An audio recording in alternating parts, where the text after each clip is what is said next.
obulungi bw'abantu buggwawo, sente zikoma, ebizimbe ebirungi bikoma, ebidduka bifedinga,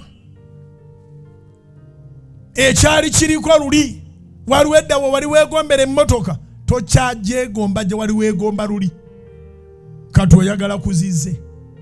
Ebintu biggwawo.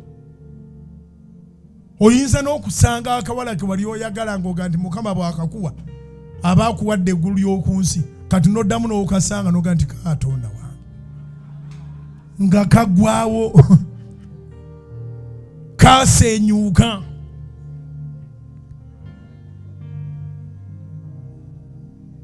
Era mwe bwalamu omuntu baakusanga n'akubuuza amannya emirundi 3 n'agamba yeggwe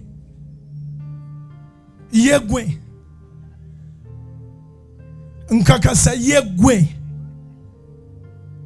gwe ng'okyalina akaloboozi kali yenze manya nti ali mu kwewuunya agamba bannange nali nfiira ki mubira Mukama engalo ez'amaanyi oba amagezi gaze. Naye kitaggwaawo kigambo kya Katonda. Bayibuli yayogera mu Zabbuli mu Isaaya 40 onyiri olw'omunaana nti ekimuli kiwotoka